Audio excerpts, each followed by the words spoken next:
He is going for broke. Drew Pearson. He got it. Touchdown.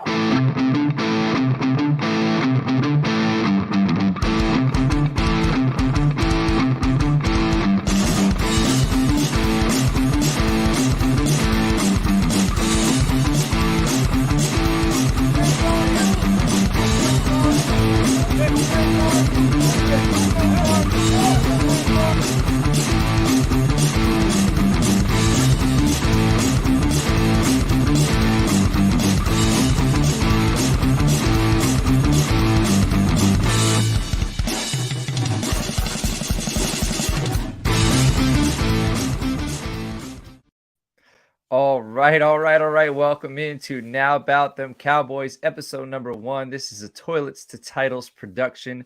I am your host, John Sheps. I am at Coach Sheps on the Twitter, and I am joined by my wild Western, rootin', tootin', shootin', Cowboys loving friend, Andrew Campey, at Andrew Campey on the Twitter. Camp was cooking. Yeah, not much. Very, very strange. I was talking to my partner before saying, here's you saying, oh, yep, just going to grab my morning coffee. And at the same time, I was making my coffee at 11 o'clock at night. So, it's kind of crazy, really, when you think of we're basically at both ends of the day. Yeah, man, it is. And then, so we were scheduling this. So if you don't know, Campy's down in Australia. So we've been working together at Toilets to Titles. I want to say for three years now, maybe going on the 4th, and the time change is always, it's something we've learned to manage, but it's not something we've learned to manage as far as collaborating for episodes. Like we've been on a few episodes together, but we're going to be running Now About Them Cowboys going forward, whether it's going to be weekly or bi-weekly. We're going to get that sorted out, but we're going to be talking Cowboys. There's enough Giants talk on the Toilets to Titles YouTube channel, so we needed to add in a Cowboys show. But yeah, so we had daylight savings time. So I was like, Campy, we're going to go live at, my time, 8 a.m., your time, whatever time that is. You were thinking it was midnight, and then daylight savings time comes in, throws that for a loop. So you were thinking we were recording an hour later, but here we are. It's all good, man. And we are on the eve of NFL legal tampering, right? So things are about to start cooking, but I do want to let everybody know Justin's in the comments. He said football talk on Sunday, the way it ought to be. That is absolutely correct. And it's still Sunday in Australia, correct? Yes, right now it is correct. So yes. For another 40 minutes, yes. Yeah. So Sunday night. So Cowboys talking to Sunday night. That's something we get a lot of in the United States. Yeah, well, exactly. But yeah, it's so funny when you talk about the tampering period and all that kind of stuff, because it's like the NFL really, and it's funny considering how short the season is. It feels like it's a year-round thing now. There is no off season now in the NFL. There's always something going on. So it's really strange when they still have these kind of rules that they say teams can't talk to someone this week or they can't do that, when it's like it's year round. Like they're all talking to each other. They know what's going on. So yeah, unless you're like Tom Brady or Sean Payton and you're somehow you're not a free agent, and you're talking to the Dolphins and you're costing them a first round pick, which is, to me, the fact that the Dolphins lost the first to that. Like, thank God. If that happened to us, like imagine being a part of a team that lost a first round pick. Yeah, well, and I mean, especially they got nothing to show for it. If it had been a case of, let's say theoretically, they rock up, they win a Super Bowl and you walk away, similar to essentially the Rams that are now, in no man's land. Yeah. It's like the Rams can look at it and go, yeah, we won a Super Bowl, but, what did Miami get out of it in the end? Nothing. Man, it's a tough way to lose. Imagine being a fan of that organization. Like, even if you didn't win, if you at least acquired something for that first, but to have nothing, that's terrible. Like, that is absolutely frustrating. I would be furious. So thank God we're not in that situation. Thank God we have our first. Well, this is a little bit of a teaser. I might be interested in trading our 2024 first. We'll see what Campy says about that, but I would consider it because I think we are close. But before we get into the discussion, I want to let everybody know, however you're watching, if you're on the YouTube, please like, comment, subscribe, hit the bell. We have tons of content, not just Cowboys content. We got Giants content. We got fantasy content. We got IDP content. Everything you're looking for in the NFL, we got it. And then if you're looking for college football, our brother network, the CFB Nation, You want to check that out. Everything for college football related, they got you covered there. So the Toilets and Titles Network, top to bottom, we got you covered. Check out toiletsandtitles.com, that's Campey's baby. It's been growing significantly. We got all sorts of player profiles. Basically, like, that's just an extension of what we do here on the YouTube channel, or if you listen on Spotify, Podbean, Anchor, however, Apple Podcasts, toiletsandtitles.com. You can find all of our episodes on there, but we have more and more written content. Right now, we got over 80 player profiles. We got mock drafts on there that we've done. We have our rankings, my wide receiver rankings. It was 15, I want to say 2 weeks ago. Now I have 20. Mr. Irrelevant, Ephraim, he's on there too. He's got his top 20. We got running backs. We're going into D-line. So all sorts of good stuff. We also have a Gilded Chat where we are the Title Tribe. Those are the fans of the Toilets and Titles Network. They're in there with us, and we do mock drafts in there. We have a thread called the Mock Draft Laboratory. We're going to be mocking in there every Monday. Right now, we're doing a rookie mock draft. Last week, we did a NFL round 1 and round 2 mock draft. So you can interact with us, ask us trade questions. So you want to get in the Gilded Chat, reach out to me on the Twitter at Coach Sheps, or reach out to the channel at Toilets and Titles. We'll get you in there, and we'll be interacting with you. And it's like Campey said, man, there's really no off season. There's like 2 or 3 weeks of downtime, but sometimes that downtime gets filled with speculation, especially when you got guys like Aaron Rodgers, who they love the attention. So the downtime, like, those guys are downtime fillers. So let's thank our lucky stars for guys like Aaron Rodgers who keep us guessing on what's going on. So what do you think? You think he ends up a Jet, or you think he stays with the Packers? Oh, look, yeah, it almost sounds like it's a foregone conclusion, really, because when you've got the Packers GM coming out basically saying we think it's best we move on. I mean, that's huge. Like, usually in these kind of things, it's all a bit of usually like, oh well, we'll see how our cards play out. But it really feels like everyone's ready to part ways. So, I mean, but with Rodgers, that makes me feel like it's the opposite, like, because that's how it feels. Like, I think he likes that. Like, no one expects me to come back. No one expects us to make up. We're going to have one last ride. Like, I won't trust it. I'd love to see him in New York because, I don't like the Giants. I don't really like the Bills or upstate, and then so I wouldn't mind cheering for the Jets. And if Rodgers is there, I'll take my son to see him. The Jets play the Chargers this year at home. Rodgers is there, and I'd get to see the Jets because the Jets have a decent squad, and I like Salah.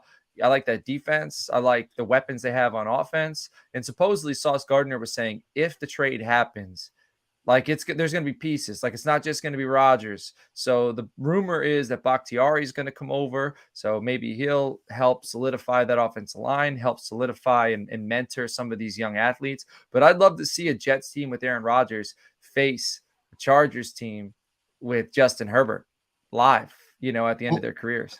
It's like there's so many, like, and I mean, this is not Cowboys related, so we can probably move on pretty quick. But yeah, like, there's so many different storylines because you think, like, you do feel now if he goes back to the Packers, the kind of toxic environment that's going to be for the next 12 months is going to be must-see viewing. Like, I feel like Hard Knocks needs to be in Green Bay just for that. Yeah, and then but I don't know, man. Like, do you think? I think they're used to it. No, like, it's just well, maybe, yeah. But then, like, to me, Jordan Love is still like a massive unknown. Like, it's assumed that he's going to be the next great Green Bay quarterback, but we haven't really seen it. So it's no matter which way this goes, it's going to be really interesting to actually, like, sort of see how it all plays out, no matter what happens. So Right. And we have other shows that can cover this stuff. And we're doing a free agency series. So we're going to be going live every night, at least for, I want to say, about 7 to 10 days, doing a free agency show where we're going to be recapping free agency. It's going to start tomorrow night.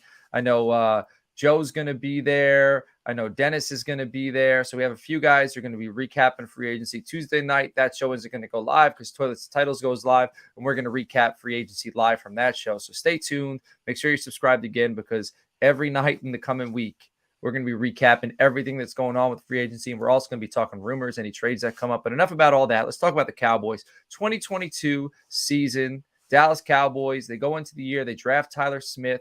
They re-sign Malik Hooker, J-Ron Curse. Dan Quinn comes back for a year. Leighton Vander Esch comes back for a year. Everything's, we trade Amari Cooper for a fifth. And then we also see Hollywood Brown go for a first, which is crazy because I would take Cooper over Hollywood Brown any day of the week. Hollywood Brown's still on his rookie contract, so that's a little bit. Mark Cooper was being paid a lot more money. So what were your, that's all in the past, right? That's in the rear view window. We get into the season.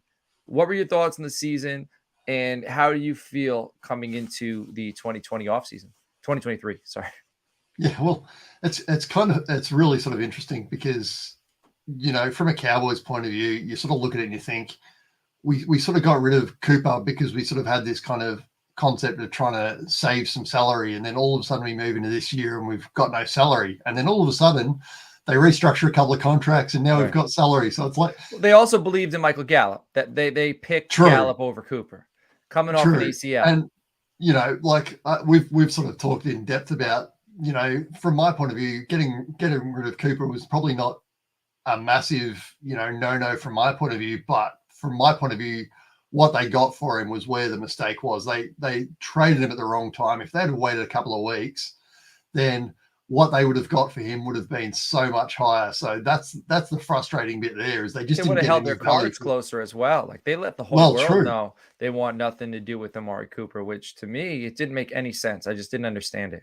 Yeah, so that was frustrating. But apart from that, you sort of look at the season in general, and it was really, I think probably you've got to say they almost overachieved. Really, there was so many question marks, and we sort of ended up the season with less question marks than we started with. And it's like, you can't say that about every teams, because every year, in the NFL, it's not like you've got those couple of teams that seem to be successful for, years, decades, and then you've got other teams who are just up and down. And the Cowboys could have gone either way, and they sort of really they did quite well. And they could have made some decisions. They could have maybe got a bit more for Amari, and maybe got a few other role players during the year. But in the end, I think it was a pretty good season. So it sort of becomes a question of next year. Yeah, do they take that next step and they progress, or do they regress, or are they one of those teams who kind of sits in the middle? And it's like that can be a really bad place to be in the NFL, when you're sort of making the playoffs, but you're not really going anywhere. It sort of becomes that question of what do you do, especially with a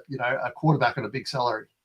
They were, I believe, in the playoffs. When the playoffs started, they had like the second youngest roster in the playoffs. And we would think they're getting old now, right? But they're surprisingly getting younger, and their young talent is starting to step up. Like, so Dak gets hurt, and this is really not so much of, this doesn't equate to what I'm saying about the youth, but Dak gets hurt, but also Tyron Smith gets hurt, and that's equating to the youth. Tyron Smith goes down, and I thought he was never going to come back, because they drafted Tyler Smith out of Tulsa in the first round. A lot of people didn't expect him to go in the first round. So what do they do to Tyler Smith?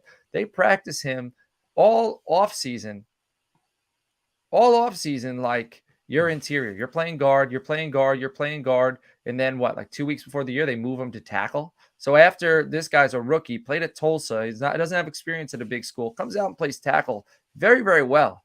Like, significant, like him, he's playing awesome. Terrence Steele's like 25, 26. He's playing right tackle. He's playing awesome. Connor McGovern's decent. Tyler Biotish is a Pro Bowler at center, but I think he was a Pro Bowler just because Cowboys fans voted for him. I don't think he's excellent. But, and then Pollard steps up this year. CeeDee Lamb steps up this year. We're going to talk about this a little later on. Jake Ferguson steps up. Peyton Hendershot steps up.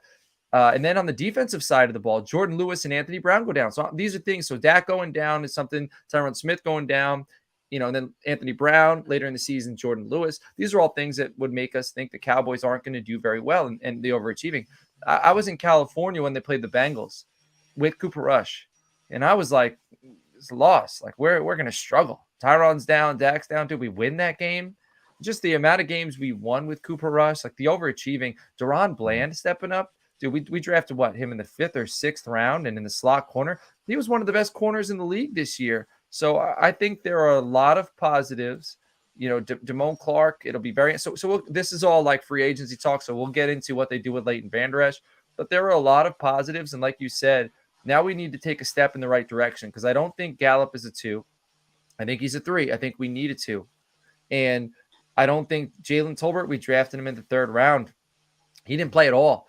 And there were a lot of games where he didn't even get suited up. Like, he wasn't even activated. They weren't confident in him enough to put him on the sideline. So if a guy went down, or if there was an opportunity, they would put him in. I'm nervous about Tolbert for sure. We'll see what, DeMarcus Lawrence is still around, but he's one of the old guys now who's sticking around, and we'll see Sam Williams, who we took in the second round. We'll see if he steps up. So there are question marks, but the foundation is young with, Parsons is a dude. That's who you build the team around, and you want to put talent. And then CeeDee Lamb, I think Pollard is kind of a one-year thing in a transition, but there's a lot of good things to be happy about in the 2022 season. There's a lot of overachieving. And to be honest, if Pollard doesn't go down in that 49ers game, I think we're facing the Eagles in the NFC Championship, and that might have stung. It might have stung to be eliminated by the Eagles more so than it was to the 49ers. But we were, very, very close to an NFC Championship game. And the fact that after that all, we were able to retain Dan. Did you think Dan Quinn was going to come back? No, but I mean, everyone likes to talk about Jerry Jones being this horrible owner, but Right.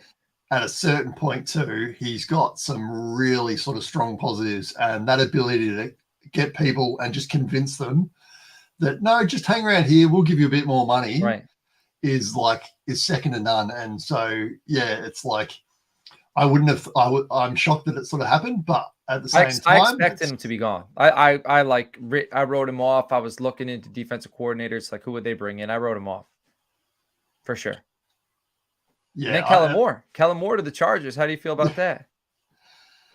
Oh, look, I think it puts a lot of pressure on McCarthy for this year. To get rid of, I think you look at the statistics, and the statistics say we're a good offensive team. I think to a certain extent, it did seem at certain points in the year we were a bit vanilla, but it's all of a sudden it's like now it's all or nothing with the coach, and it's. But tell me, how frustrating was it when we were marching, chipping away 5 yards, 4 yards, 5 yards, first down? It would be like, we'd get a first down. It would be 2nd and 6, something that would be easy to convert in 2 downs. And then we'd run like a double reverse.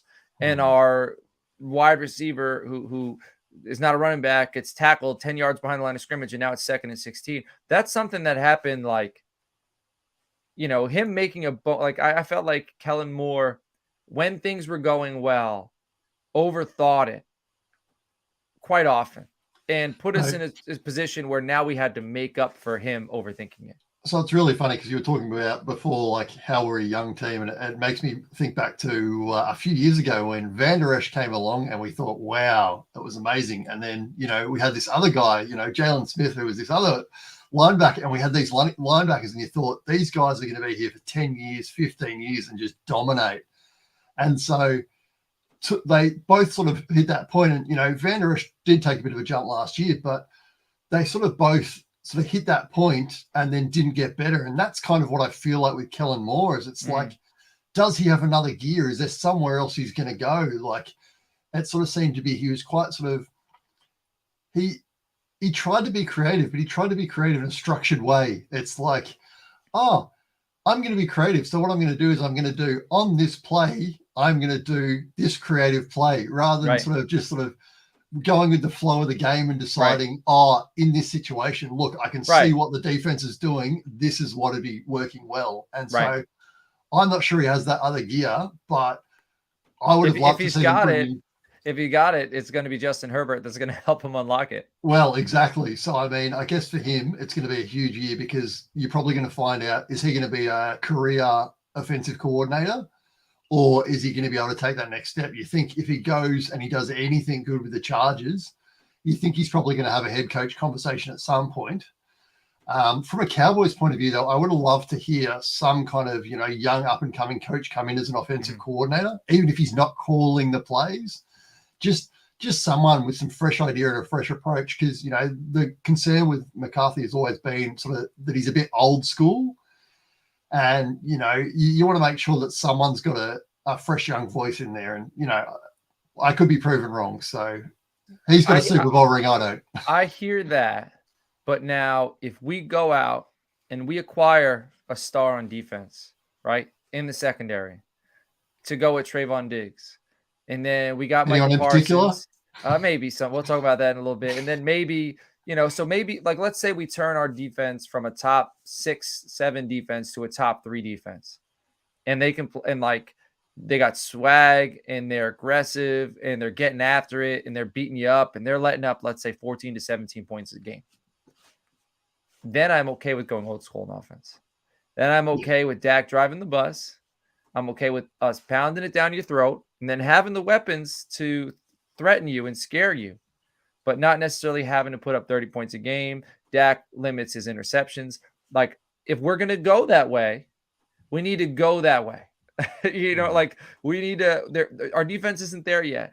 Our defense is very good, but we need to take another step. And there's a way we can take that other step to support this Mike McCarthy move into offensive coordinator, like build that defense, help out Dan Quinn. And maybe to get Dan Quinn to come back, maybe, and this is all speculation, but maybe Jerry said, hey, Dan, I'm going to go out there and I'm going to get you somebody. Maybe I'll go out there and get you somebody. I mean, but also this draft, man, like we're going to talk about the draft down the road. Like we're going to get right into some of the moves we made as far as the salary cap. We're about 15 million above the salary cap after a few moves. Like we'll get into all that, but there's a lot of corners in the draft that fit the profile Dan Quinn enjoys, and one of them is Julius Brents out of Kansas State, who I just wrote up. So go to toiletsandtitles.com. He's about 6'3", incredible wingspan, good man-to-man coverage.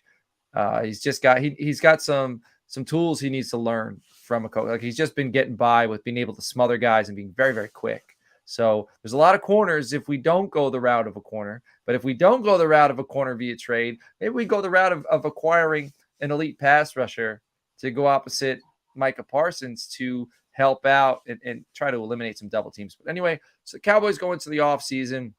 Big question mark is, what are we going to do with Tony Pollard? So we don't even need to debate that because now they franchised Tony Pollard. It's $10.1 million. He's going to be 26 years old coming into the upcoming season. He's expected to be ready for training camp. He had that injury against the San Francisco 49ers, and he had career highs rushing with 1,007 yards, rushing touchdowns with 9, 39 catches, 371 receiving yards, 3 receiving touchdowns. Very, very good, very strong year. Not number 1 numbers, but I think very solid 1B numbers. And I'm okay with I want to move on from Zeke. I do. Unless like he comes back, restructures for like a mill or two. Because I like the dirty work he does. But I would rather draft a running back like the Cowboys did with Schultz, right? They franchised him. Now they're going to let him go. I think he ends up in LA. And they drafted Ferguson. They brought in Hendershot. So they have guys. They brought him back for 1 year. I think the Cowboys I wouldn't be surprised if they draft a running back this year to try to get ready to replace Tony Pollard. But, I would be okay with cranking up his touches a little bit.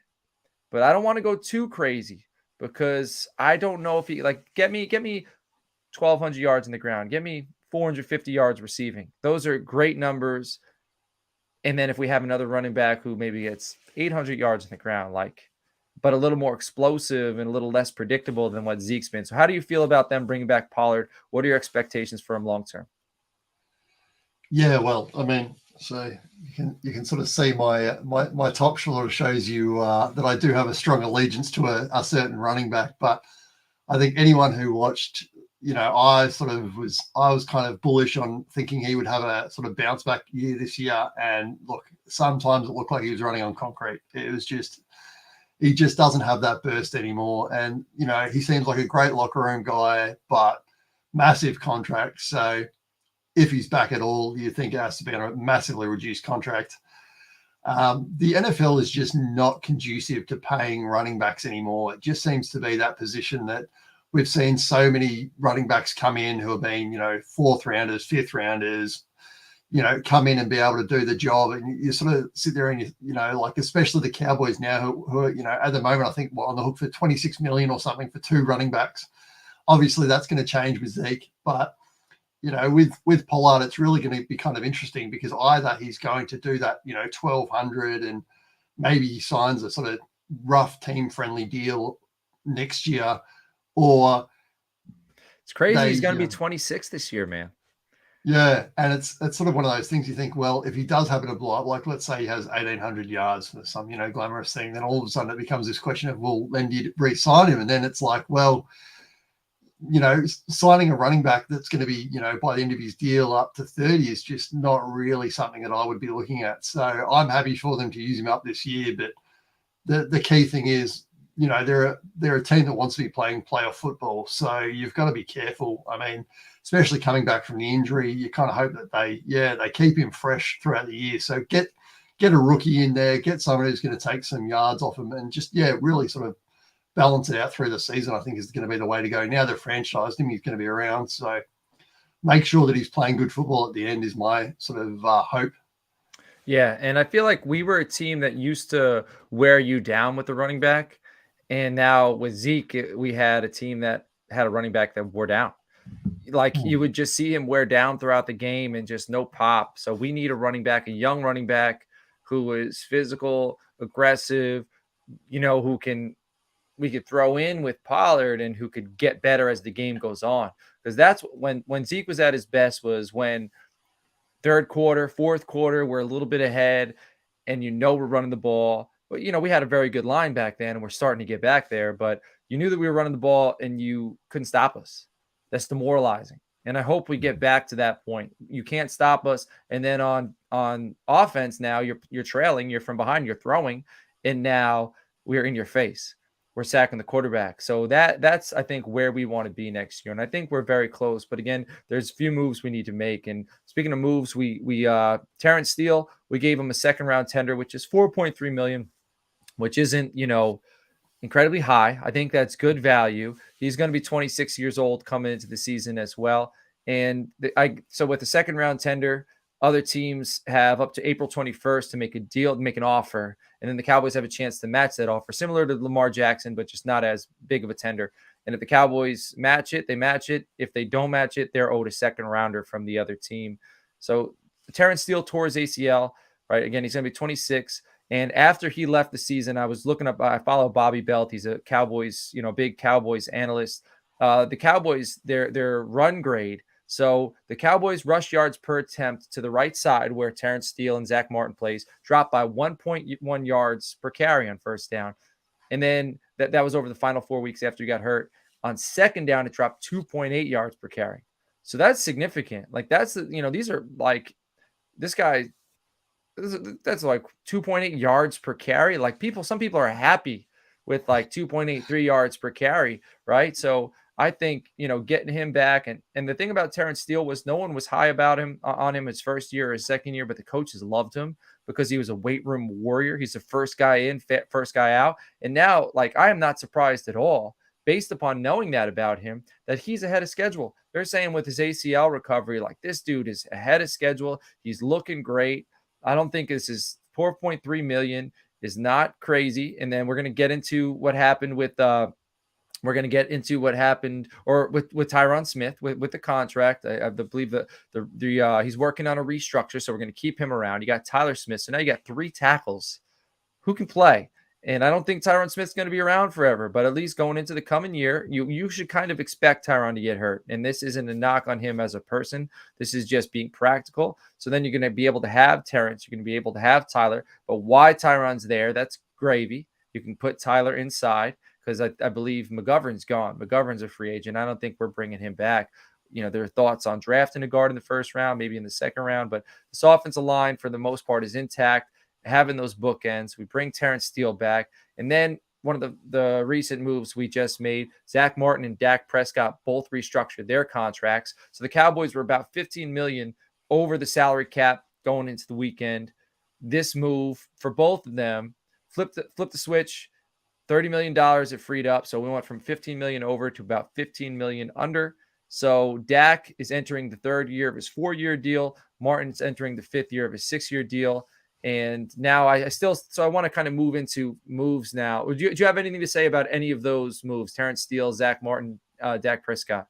Oh, I just think, internally or sort of around the Cowboys environment, I think we really appreciate the scouting. I don't believe that they get really the credit they deserve at a league-wide level because they just keep finding guys like this. Mm-hmm. Will McClay is a dude. Yeah, like Terrence Steele is a great pickup, and I wouldn't be surprised if he does come back for that on that 1-year deal. If a couple of games in, he's playing pretty well with that that ACL injury if they start trying to look at locking him up for a few more years, because he's still for a lineman, he's still young and he's proven he can do the job. So I think he's someone that they would be pretty keen to keep around for a long time. And to a certain extent now, him along with Zach Martin obviously are sort of the veterans on the line. So I think it's really crazy. So I think it's kind of good to keep him around. So, hopefully from a Cowboys point of view, he's around for a while. So, yeah, I think it's just amazing that they keep finding guys like that. So, and how about for those young offensive linemen? Not only, Tyron Smith was hurt last year, but he was still around. But then Jason Peters.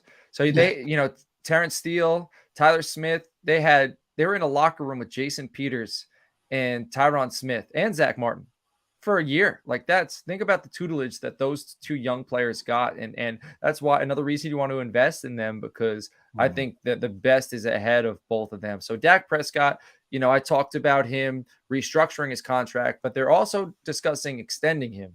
So which could still happen. So they're already $15 million under the cap. I think he's in the third year of his 4-year deal. So he's signed through 2025.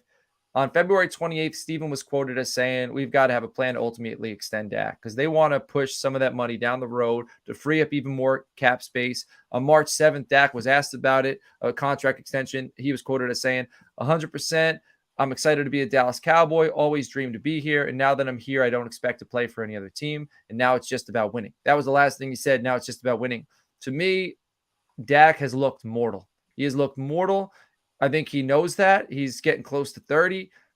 He wants to win. He sees how close he's been. He sees that his buddy Zeke, Zeke, basically, he's got nothing left in the tank, and that was Dak's buddy. They're still best friends. They wanted to win together. So the lifespan, he's realizing, I don't play this game forever.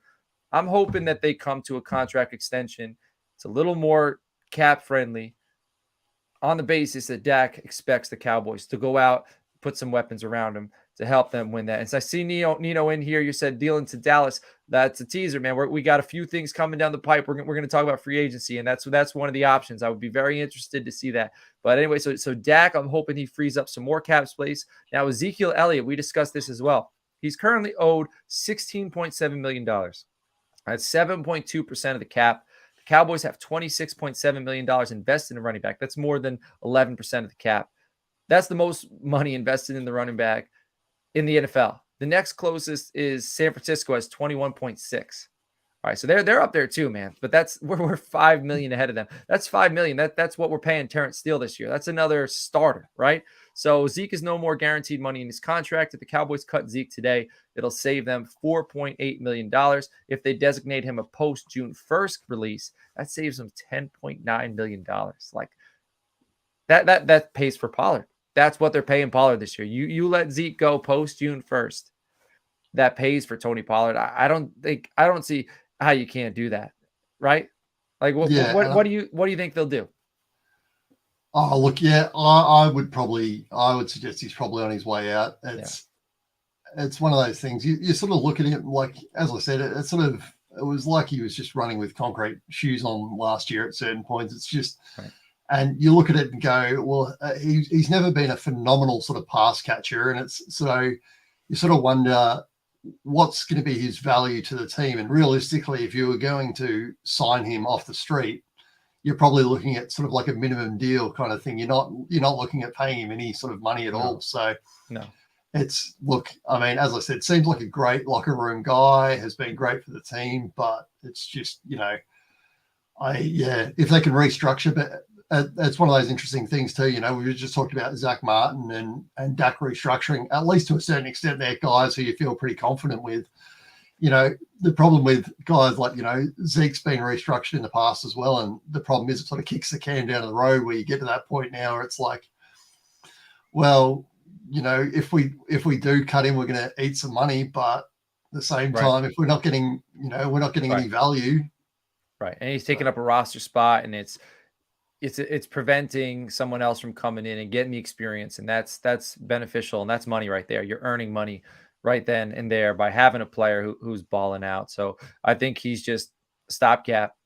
And I love the dirty work he does. He's physical. He's aggressive. He shows up like he wants to win. Those are all attributes I want in a player. I love Zeke. I love Dez was my favorite Cowboy. Like, saw it happen with Dez. DeMarcus Ware happened with DeMarcus Ware. And I think those are both, I think Ware and Dez arguably had more left in the tank than Zeke. And so, I mean, Jerry did it with those guys, and I think he's got to do it now. Now, Tyron Smith, he currently has the 4th highest salary cap total on the roster. He's due $13.6 million in the final year of his contract. He missed the first 13 games of the season due to a hamstring tear. Then they moved him to right tackle. He played a combined 17 total games over the last 3 seasons. I think the Cowboys are going to work on a restructure with this guy. They have to. You can't count on him. It's only 1 year left on the deal. I know it's the 4th highest total on the roster as far as salary cap goes, but the deal they made with him was like a 10-year deal. And at the time, like, unheard of. So they did a good job locking this guy up for the cost they did. But let's restructure. Let's get that salary cap down, because right now you can't pay him like a legitimate starter, because he's a rotational guy. He just, health-wise, he hasn't been able to manage it. And finally, another way they can free up some cap space is by releasing Jordan Lewis. And I think you can do this because Deron Bland was absolutely phenomenal last year. Cutting Jordan Lewis would save $4.7 million. And I think the Cowboys could draft a corner, but they also got Deron Bland. He was a 5th-round draft pick, arguably the steal of the draft for the Cowboys. Bland finished 2022 as PFF's 4th highest graded rookie corner, which in the 5th round, that's awesome. He was the rookie of the week in week 13 with a grade of 94.3, which is the highest defensive grade of that week. He allowed 2 receptions on 7 targets for 9 yards, had 2 interceptions and a pass breakup.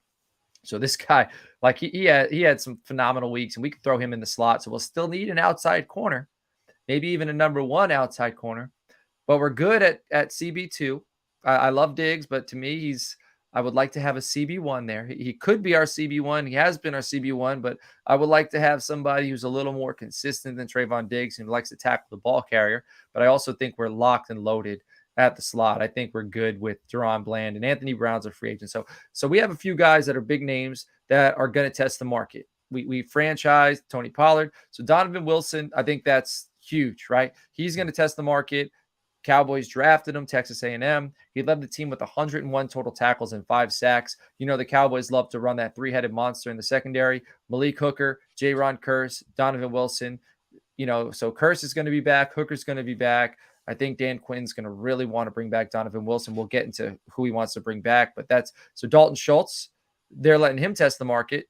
Jake Ferguson looked the part last year. Ferguson's rookie year, he had 16 game play, 19 receptions, 22 targets, 174 yards and 2 touchdowns, as compared to Schultz's rookie year in 2018. Schultz only played in 11 games, 12 receptions, 116 yards, no touchdowns. So I want to compare their rookie years. And Ferguson was a little banged up, but he looked very good. And it's hard to get all that production in Ferguson's year because the Cowboys were running 3 or 4 tight ends out there at any point. Peyton Hendershot was also a very solid 3rd option. I think he'll move up to the 2nd option. He's a field stretcher. So Dalton Schultz, he's gone, in my opinion. Finally, Leighton Vander Esch, he had 20 total tackles in the playoffs. Like, he came on. So he came back from injury 2 years ago, was all right. Last year, he looked much better at times. And then in the playoffs, like, he came on strong down the stretch, 20 total tackles in the playoffs, 8 solo, 12 assists, played in 14 games, 3 less than 2021, but he still racked up 13 more tackles. So he played 3 less games than he did the year prior, had 13 more tackles. So that tells you he's starting to ramp back up. But the question is Damone Clark ready?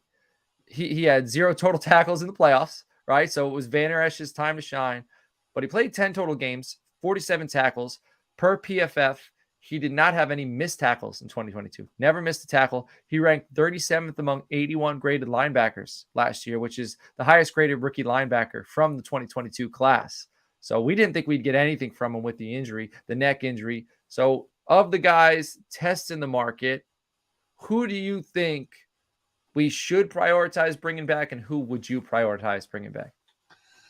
Yeah, well, I'm with you. I think Schultz is gone. I just think the problem is we look at the tight end market, and I feel like you have those first couple, and every team wants one of those, and they're just not out there. And the problem is that second tier seem to all be overpaid, and it's like, you know, to a certain extent, it's like having a rookie running back. It's like, do you want to invest money in a tight end to sort of get similar sort of production from someone who's going to, you know, come in at like as you sort of mentioned last year, we managed to put together 3-4 different tight ends and get the production. So I feel like almost if you push Schultz out of that equation, it doesn't really change what we got last year. So I think Wilson's the guy that you probably want to try and keep. And I think it's really going to be interesting to see what Van Der Esch gets on the open market. Like, I think we would like to have him back, but yeah, look, it's all going to come down to the numbers, isn't it? Is there some team out there that saw last year? I feel like he's a giant. I feel like he's a giant. Well, yeah, I mean, like it's that question of is there a team out there who's just going to be really infatuated? The free agency does some weird things to teams, and some guys get overpaid. So sometimes you can get lucky and you put them out there and they come back at a reasonable price. Other times you put them out there and they get some ridiculous amount. So right, and there's a few middle linebackers that are available. That one of them being a guy that Dan Quinn has some experience with, and supposedly the Cowboys have already been in contact with him, and that's Bobby Wagner. But that's going to tease a little bit later on. But I think Van Der Esch ends up with New York. I think the Giants have seen him play. I don't think the cost is going to be too high. Now he's a veteran, which is crazy, and I think they can throw him in the middle. And they already brought in Jalen Smith. This dude's better than Jalen Smith, especially right now. Be ashamed to see him go. My thought is maybe we get him back like how we brought him back Dan Quinn for at least 1 year. Maybe the Cowboys kind of do something similar, like, hey, let's get the band back together. Let's give it one more shot, but I don't know. But Donovan Wilson, I agree with you. He was selected in the 6th round in 2019. And now, like, he went from that to leading the team in tackles. Like, you raised this dude. You drafted him. You groomed him. He's balling out with Dan Quinn. Led the team in tackles, like 5 sacks. That's incredible. He's estimated to make by PFF $11.5 million in 2 years, which I think if you let Van Der Esch walk, that's probably the money that, one or the other. Bring back Donovan Wilson. You might say, oh, we have too many safeties. They work it. Like, Curse, he lines up with the tight ends. He locks them down. Hooker, he's center field. And Wilson's your hammer. Like, he is absolutely your hammer. He how many times did we see him coming off the edge and just wallop the opposing quarterback? And to have that guy in the secondary, I think you need it. So let's move on now for some players to target. So Jerry was on the bus at the combine, and that's where he gets the best sound drops of the offseason. He said, don't dismiss us doing something special with the veteran free agent if it fits more than a short-term situation for us. So Dennis is in the chat saying Kendricks to Dallas.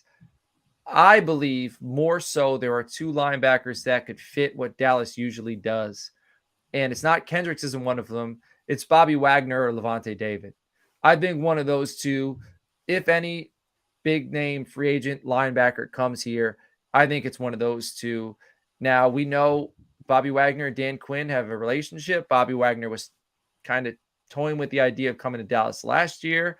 So I could see that. He had 140 tackles last year, 6 sacks, all-pro, ninth year in a row. But now Levante David, he's another dude he's a veteran. Like, he's a veteran's veteran, 123 total tackles last year, 3 sacks. He's a winner. He's got winning pedigree.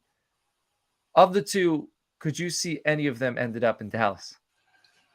Well, it was funny, actually, sort of, us having a conversation about who we want to bring back. It, to a certain extent, doesn't matter. I mean, what I would be doing is, after 2 years, Dan Quinn has got to the point where you walk up to him and say, you tell us what you want, Dan. If he wants LVE back, then, figure out how to make the numbers work. And so I think, I mean, you were correct a bit earlier. It's just, I think, to a certain extent, we probably have to put all our chips on the table, because either things are going to go badly with our defense or our offense and we're going to be in no man's land next year, or our defense has another good year and then Quinn's not staying for another year, surely, unless he's the head coach. He's not going to be here. So from my point of view, let's load up on that defense, ask him what he wants. If he wants a Wagner in there, then get that in there. If he wants LVE back, get LVE back.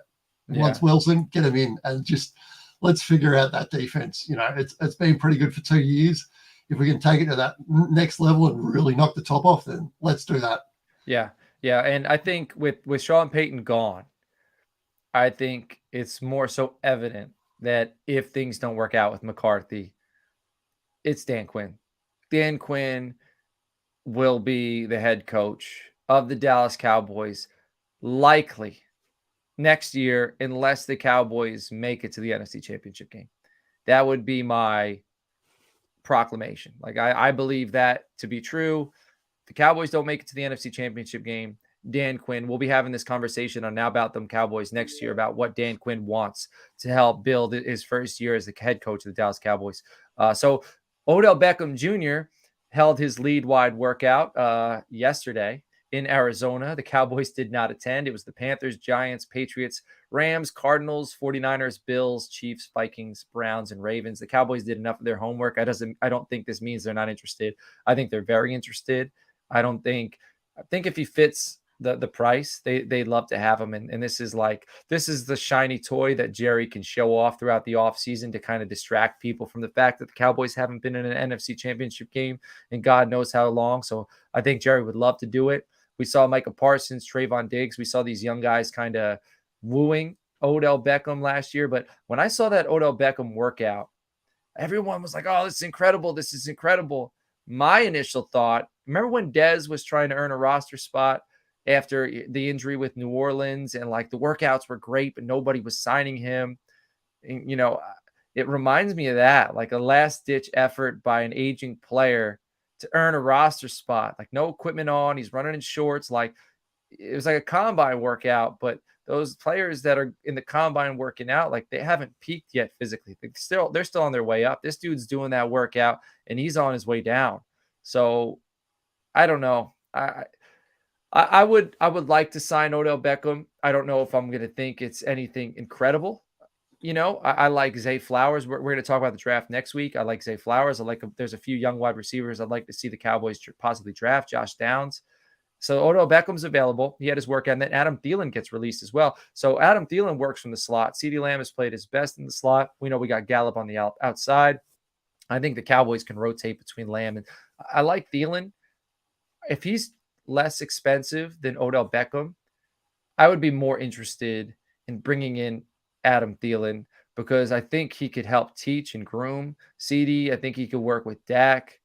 And I think that's a veteran signing that comes in and then maybe help groom Jalen Tolbert. So Tolbert can be ready by the time Adam Thielen is done. So what do you think about those two wide receiver options? Well, look, it sounds strange, throwing the name out there because you're never going to see another Megatron. But oh my God, what I used to love about Megatron was like the play would break down and you could just throw the ball up and you knew that he was going to high point it and he was going to have an option there.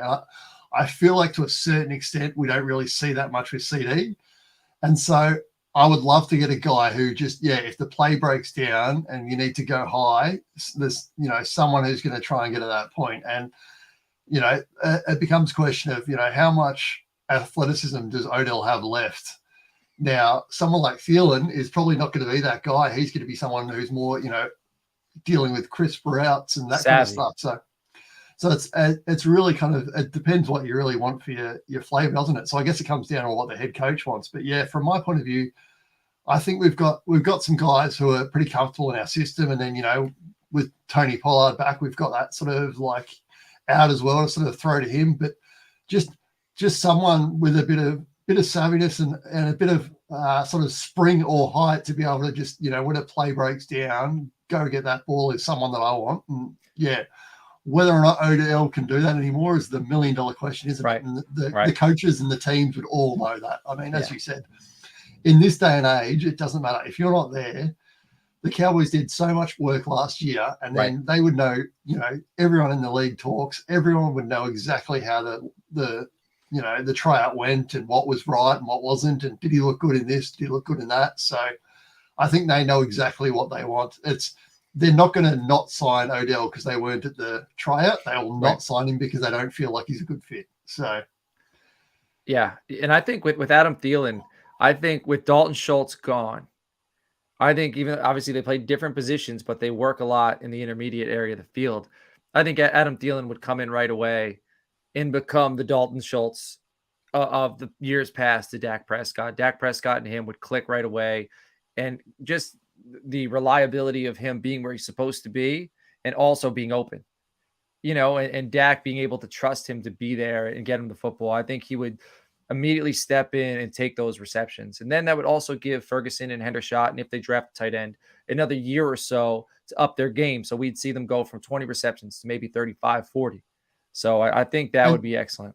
I think you were spot on earlier about talking about, that also drops Gallup into a third spot. And I think, I think he does have a skill set where if you drop into third, then he can really take advantage of it in certain situations. And you kind of hope too that coming into the second year after that injury, maybe he's going to take a bit more of a step as well. So you sit there and you think, well, if you could get someone like a Thielen for, 12 months, then like all of a sudden you're looking at that helps Gallup.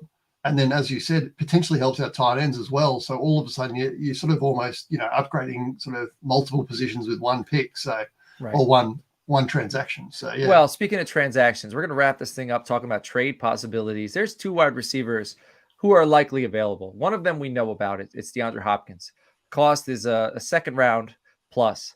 But also, Robert Woods went to Houston. Brandon Cooks has been on the block for them. I don't know if he's going to get cut or if he's going to be traded. I'm thinking for him, probably like a 4th rounder or so. So there's 2 wide receivers that are available right there. I'd love to bring in DeAndre Hopkins because then we can keep Lamb in the slot, put Hopkins on the outside, have Gallup on the, like that would be, to me, an absolute home run. You talk about a guy who I know he's old, he's coming up on 31, but a guy that you could throw the ball up to and trust that he's going to go up and get it. Like he's still got that explosiveness. His hands are on par with some of the best hands in the league. So I love that. And then, man, my trade target, this Jalen Ramsey. I know this is a pipe dream. Like I just Detroit, there's a lot of smoke with him going to Detroit. They want a first plus the Rams do. The Rams are just shipping everybody out. I think if you brought Jalen Ramsey in, you put him, then it's kind of a show me to Trayvon Diggs because I wouldn't pay Trayvon Diggs cornerback 1 numbers. So if you bring in Jalen Ramsey, you got Trayvon Diggs, you can go out and draft a corner and then groom him and then possibly, let Diggs go when the time comes, have somebody ready to take over. I don't think this is more so like, I don't think it puts us in a bad situation. I think it creates a better situation because I think I know what we have. I don't think like Diggs is a cornerback 1. Ramsey's a guy who will cover you. He'll punch you in the mouth. He's versatile. He can play all over the field. He's willing. He's a competitor. He wants to win. He has won. He's been close to winning with the Jaguars. Like I love everything about Jalen Ramsey. And D now is saying he wants Detroit to bring back Darius Slay and not bring in Jalen Ramsey. So I hope Detroit does that too, because just give me Jalen Ramsey, former Seminole in Dallas. So what are your thoughts on those 3 trade options? Well, so this is now about them Cowboys, not now about them Rams. So I haven't watched too much Ram stuff. So it's interesting because the argument about Ramsey was he was struggling in certain situations last year. So you would think that the Cowboys would be much more aware of what he was, doing well and not doing well last year. You do hope that we do have a pass rush that's been looking pretty good at times. So you kind of help, you think that helps a defense. It's always that kind of thing of, is it the pass rushers helping the D-backs or is it the D-backs helping the pass rushers? But, as I said, it's go big or go home for the defense. So I'm not sort of opposed to that. D-Hop, my concern would be he's someone who in the past has wanted his money. I don't think you're getting a trade and just him. I think it's a trade and a salary. He's on record saying that he's willing to restructure the end of his contract if it gets him to a situation where he believes he can win. Well, I will believe that when I say it.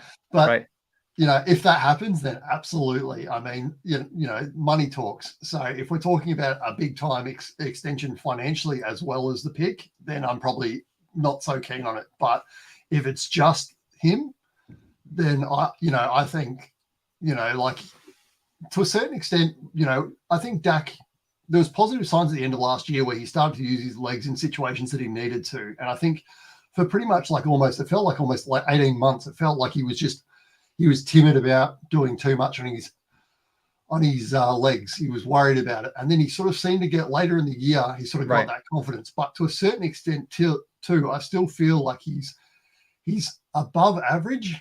Whether or not he's elite, I'm not 100% sure, but I feel like he can elevate certain people. But I think, having a wide receiver like that, who is an alpha wide receiver, can only help elevate Dak. And it's like, Dak's in the building. Dak can't go anywhere. He's, Right. He's tied to the organization. So getting people around him that are going to elevate his game, I think there's tremendous value. And it almost goes back to the Thielen thing of, it's almost value in two positions. And, Right. The salary cap is only a certain number. You can't really you can stretch it in certain ways. You can move money around, but to a certain extent, you've got to make sure that you fit in that number. So if you can get that added value by bringing in a guy who is going to increase the value of your quarterback, it's a good situation to sort of like look at yourself in, really. I like it. No, I agree. I think Dak is a top 12 quarterback. And I think it's all he needs to be if our defense is elite. So I'm okay with what we have with Dak. So, man, I wanted this to be about 30 to 40 minutes. We're coming up on an hour. I should have known when I put these notes together, man, but it's been absolutely incredible talking with you about this, especially right before free agency hits. Word to the wise. I mean, Cowboys fans, you already know, if you've been a Cowboys fan for a while, Cowboys are likely not to do anything week one NFL free agency. That's not when they make their moves. They wait, see everything play out, let the big signings happen, and then they kind of go and they pick their guys. Like, they like to pick players that they believe fit specific and perfect roles. And they like guys that were high draft picks, didn't pan out on their first contract, that they could kind of bring in. You see them always kind of target guys like that. So sit tight. Next week, maybe Donovan Wilson, maybe a Van Der Esch, maybe some small stuff. I don't expect a trade next week. I don't expect any big signings now. Does that mean I don't want it to happen? Like, I'm still going to be holding my breath every time that I get baited, because Twitter is just going to be full of bait. Agents love to throw out Cowboys stuff to kind of raise the cost of their client, or raise the more so the media focus on their client. And there's going to be tons of bait out there, and I'm going to be taking it sometimes. But so I'm kind of saying this to myself as well. Let's sit tight. The first week is not when we do our work. It's going to be more so into the second week. And then next week, if something happens, we'll be talking about it Sunday morning on Now About Them Cowboys. If not, we'll probably start to focus on the NFL draft, because that's coming up. So, Campey, do you have anything to say before we send this thing home, man? No, I think you're spot on. I think, the Cowboys have changed as an organization, and whether or not it's Steven coming in and changing the way that he's, that father's thinking, or it's just an organization-wide thing. But, yeah, they're not an organization anymore that actually try and look for that splashy deal. They're trying to build an organization that can compete. And it's, I don't think everyone can compete with the old style New England Patriots, where they had, a Hall of Fame quarterback and they had a Hall of Fame coach. But I think they've shown that, they've got a good scouting department. They're willing to back their scouting department to try and get those diamonds in the rough in the 5th round, 6th round, or undrafted free agents. And then, as you said, bargain shopping in the NFL free agency can be a good thing, because there's always a team out there that has too much salary cap, and they spend it on guys that don't deserve. Well, that's how they got Malik Hooker. That's how they got Jaron Curse. Like, two players that. You don't want to be in a bidding war for mediocre talent, and if you're too interested in trying to fill your holes in week one, that's what happens. So I think it's the right decision. Unless you're getting a superstar, then there's no point bidding on them week one. So fingers crossed we make a move for Jalen Ramsey. All right, yeah, so that, man. If we do that, we'll bring out the champagne next week. Yes, deal. And I'll have my Jalen Ramsey jersey on while you got your Zeke Elliott jersey on. All right, everybody, we appreciate you tuning in. Make sure you're subscribed to the Toilets Titles YouTube channel, CFB Nation YouTube channel. Toilets Titles Network is getting stronger and stronger. Tons of content. We got you covered. We're breaking down teams specifically now. I think on the CFB Nation, they got Nebraska, they got Iowa, they got Oklahoma. Now on Toilets Titles, we got Cowboys, we got Giants. We're going to be branching out to the Ravens. We're going to have some other stuff. We're talking draft with On the Clock. We're going to be talking free agency all week. Every night, we're going to be recapping free agency. So we got you covered. Stay tuned with us. And if you want to do some mock drafts, NFL mock drafts, fantasy football mock drafts, reach out to me on the Twitter at Coach Sheps. I'll get you into our Gilded Chat. And in the Gilded Chat, we're doing mock drafts, man. So we're having fun together all day. Then we're recording. We're talking about stuff. So it's all gravy. So, Campy, I know it's late in Australia. So tip of the cap to you. Enjoy your Monday. Everybody else, enjoy the rest of your Sunday. I will catch you all later on. Take care.